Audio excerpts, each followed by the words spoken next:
Et salut, bienvenue dans cette nouvelle vidéo. Je crois que c'est le 42e jour aujourd'hui, il me semble. Donc voilà, on part tôt ce matin, il est 6h30. Le soleil va encore taper fort, je le sens aujourd'hui. Et nous allons continuer notre petit pèlerinage. Et puis on va se diriger, peut-être qu'aujourd'hui on fera 2 ou 3 temples maximum, parce qu'après il y a une petite montagne à monter, à descendre. Enfin bref, donc sois le bienvenu et je te dirai Saikemachu.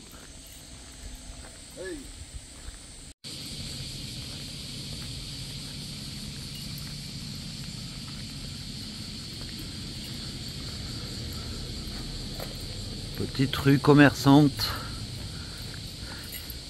et nous allons passer sous une galerie marchande de couvertes.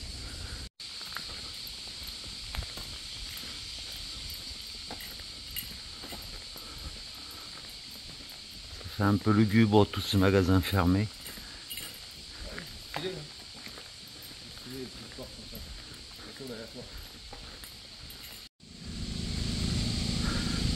Tu vois là, ces trottoirs là, eh bien il y a plein de petites bosses, ça monte et ça descend, ça monte et ça descend. Eh bien pour nous marcheurs, c'est pas pratique parce que ça demande un effort supplémentaire à chaque fois, même si c'est pas une grosse montée hein, bien sûr, mais à chaque fois il faut tirer sur les mollets pour monter ces petites marches quoi.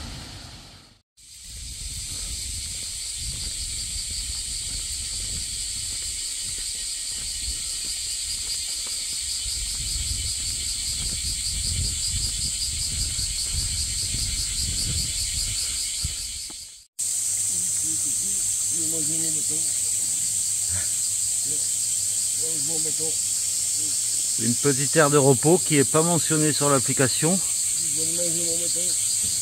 mais qui est royale quoi. À l'ombre, un petit robinet là-bas au fond, nickel. Et juste à côté de cette aire de repos, il y a une girafe qui se repose. Allez, on se rapproche du temple. Et voici le temple 79 qui s'appelle Tennoji.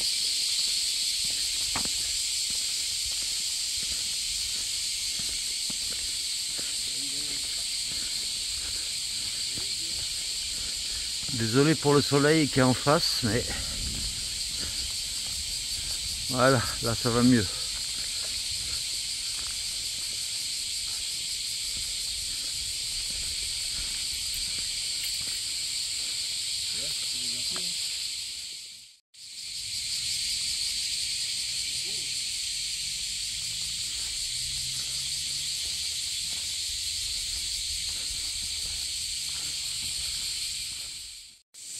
Eh bien dans ce temple 79, déjà il est désert et on ne trouve pas le bureau pour faire la calligraphie. Donc on cherche. Il n'y a même pas de gong, il n'y a rien, bordel. C'est vrai, il n'y a même pas de gong. C'est on dirait un temple en fin de vie. Je ne sais pas, c'est bizarre. Voilà l'entrée principale du temple. Mais aucun bureau de calligraphie. Là c'est fermé. C'est le bordel. Et personne pour nous renseigner. Le robinet d'eau pour se laver les mains à l'entrée est fermé. Le gong est à moitié cassé. On dirait vraiment un temple à l'abandon quoi. C'est très bizarre.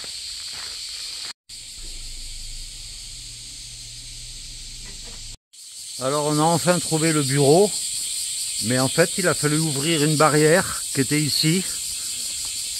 Et puis quand on dit à la femme des calligraphies que c'est très difficile de la trouver, ça n'a pas l'air de l'étonner. Et donc là nous allons devoir nous approvisionner au magasin qui est juste là derrière. parce que nous allons après attaquer le temple 81 et 82 qui sont dans la montagne et bien sûr sans magasin. Donc là on va devoir porter environ 2-3 repas dans notre sac à dos pour pouvoir après partir dans les montagnes. Alors ce qui est pratique avec mon sac à dos, c'est que quand mon sac est ras à la gueule comme là maintenant avec la bouffe, c'est que cette sacoche là, je peux grâce à ces lanières là régler plus ou moins haut, et ça c'est bien pratique. Et voici Sanuki Kokubun-ji, le temple 80. Wow. Ouais, avec une belle allée d'arbres pour rentrer. Et ça c'est appréciable par temps de chaleur comme aujourd'hui.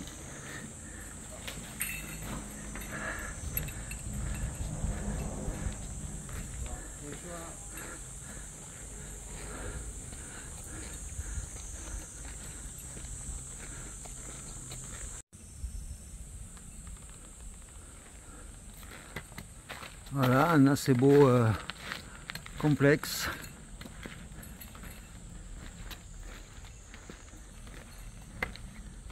Voilà l'endroit où on fait les calligraphies.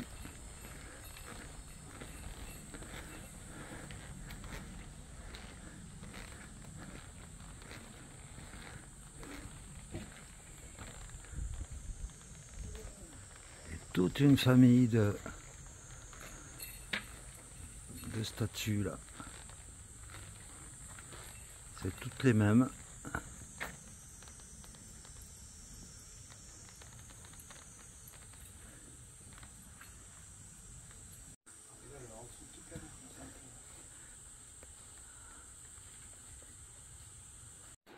Bien voilà, à l'endroit où tu fais les calligraphies, ben, de plus en plus on rencontre des boutiques qui sont vraiment au même endroit. T'as même le temple qui est là-bas. Tous les gris-gris. Oh, c'est beau ceux-là. C'est des petits trucs voilà, une grande boutique là, t'as tout, même des vêtements. Fais gaffe parce que tu attrapes vite le démon du gris-gris, à chaque fois le petit gris-gris, le petit gris-gris, le petit gris-gris, 15 kilos dans le sac. Ben ouais. 15 kilos. Eh bien, pendant que nous sommes en train de commencer notre montée, il y a un monsieur qui est sorti de sa maison et qui nous a offert du thé vert frais. Merci, arigato gozaimasu. Voilà, en cours d'ascension, eh bien une petite aire de repos, des toilettes au fond là-bas, de l'eau non potable, mais c'est pas grave. Et puis 2 bancs pour se poser pour pouvoir nous manger ce midi surtout. Voilà, le soleil a disparu un peu, merci soleil de nous accorder un peu de répit. Et nous on va se prendre des forces pour après continuer l'ascension vers là-bas. Et juste au-dessus de là où on mange, il faut monter quand même quelques marches. Mais tu as quand même un gros abri pèlerin avec 6 bancs et puis une belle vue sur la ville en bas. Je ne sais pas si tu entends, mais il y a une cigale qui a du mal à démarrer.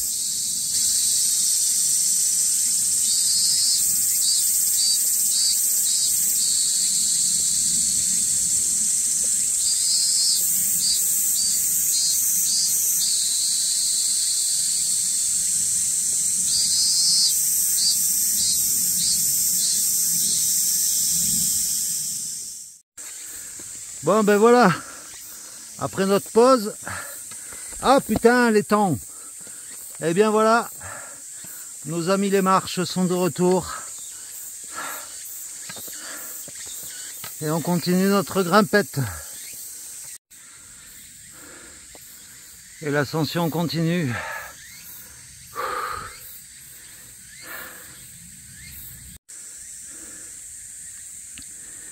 Et voilà, on se rend compte de ce qu'on est en train de monter. On était en bas tout à l'heure. Allez, on continue.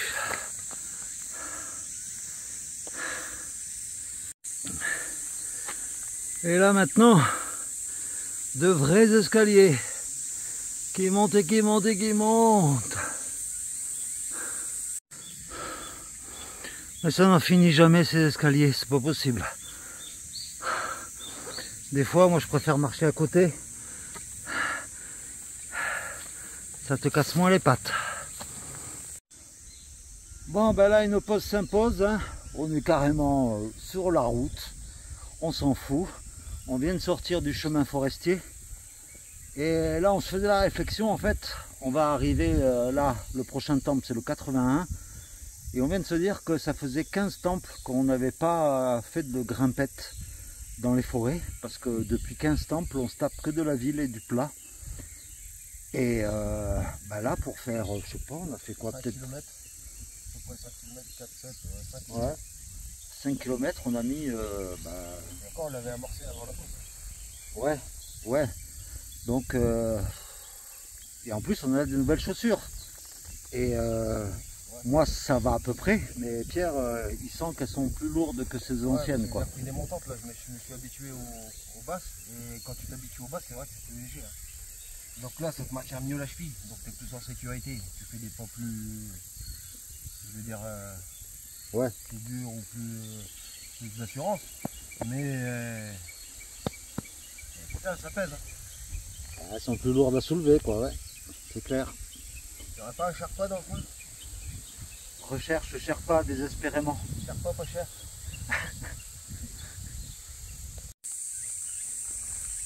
Problème avec les bornes.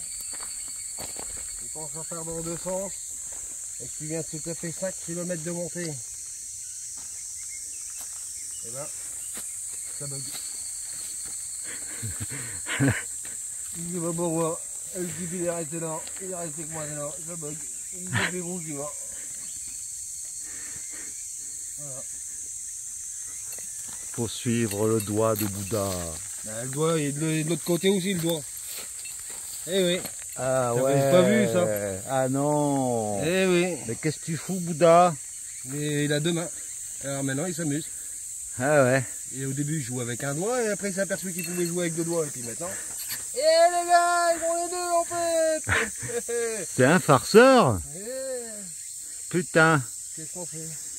Ben, le chemin le plus court, on va regarder sur la carte. La carte et tout le petit extraterrestre. Et voilà. Et tout. Et bien voilà, après avoir fait de la route, après le chemin dans la forêt, et on est tombé sur une bifurcation, donc on a laissé les sacs bien cachés dans la forêt. Et puis là, nous voilà arrivés au temple 81.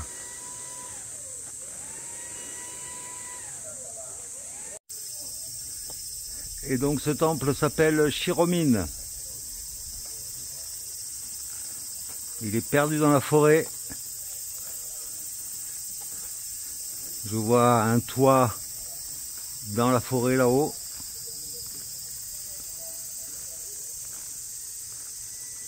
Il y a une petite musique qui est diffusée. Le gong, ça doit être là-bas, là, le grand truc là-bas.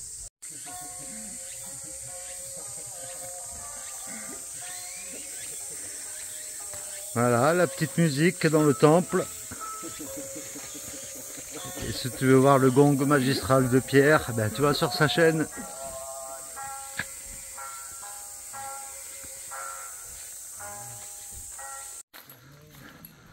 Ben voilà, nous continuons notre chemin en direction du prochain temple, mais je pense pas qu'on y arrive ce soir parce qu'il est presque 5 heures.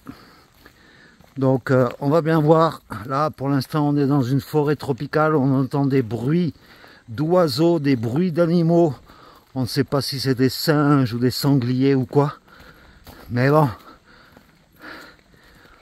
on va résister. Franchissement de rivière dans cette forêt.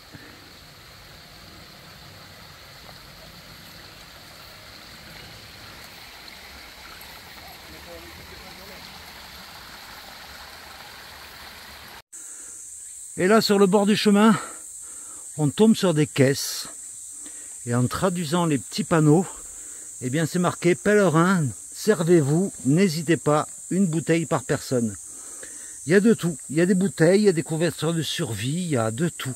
Franchement, c'est parce que derrière c'est le Bouddha gourmand là. C'est cool. C'est le Bouddha gourmand là, derrière qui fait sa tournée. Ah oui, voilà. Merci Bouddha. Merci. Super sympa. Bon, il y a un peu de moustique dans ton coin là. C'est envahi de moustiques, ouais. C'est une horreur. Je crois qu'on est en train de payer le fait qu'on a lâché les sacs là. C'est une horreur. Depuis le temps qu'on a remis les sacs là. Oh, ouais. Quand on a été les chercher là. C'est une horreur, c'est partout. Et quand tu es en pleine montée, ben, moi j'ai failli perdre l'équilibre avec mes bâtons à cause des moustiques. Bon bah Bouddha, on te remercie, on va boire un petit coup. On va s'expliquer hein, parce que... Ouais. Il y a de la viande chez toi. Et voilà, après cette petite pause, eh bien nous continuons notre ascension avec des marches de l'enfer là qui montent tout raide. Alors, première chose qu'on fait quand on arrive dans un abri, c'est déjà on enlève ses chaussures en air, nos pieds. Ça fait un bien fou. Deuxième chose, on va mettre de l'anti-moustique avec un système éléphant là comme Pierre A. Parce que là dans la forêt on a été envahi de moustiques. Et puis là on a trouvé un grand abri. Il est grand, hein, tu vois, il y a deux bancs en face. Là il y a un grand banc et des toilettes juste là à côté. Donc je pense qu'on va être bien. Peut-être planter les tentes dans l'herbe à côté, je ne sais pas. Mais voilà. Ouh. Eh bien voilà, c'est en pleine obscurité et pendant, je sais pas si tu entends derrière moi, mais il pleut fort derrière moi. Heureusement qu'on est abrité pour ce soir. Je ne sais pas si tu vois bien Pierre qui est derrière. Si, ouais, il est là. Mais voilà, en tout cas, j'espère que cette vidéo t'aura plu en ce jour 42. Et puis voilà, donc c'est sous des trombes d'eau que je te laisse pour ce soir. Et puis n'oublie pas, si tu as besoin, si tu as envie de participer à notre cagnotte qui est en ligne, le lien est juste en dessous dans la description. Ça peut nous aider pour pas mal de choses. Ça nous a aidé pour changer mon sac, pour changer nos chaussures. Donc voilà. Donc plein de gros bisous à toi. Et puis je te dis à demain pour de nouvelles aventures. Ciao. Ciao.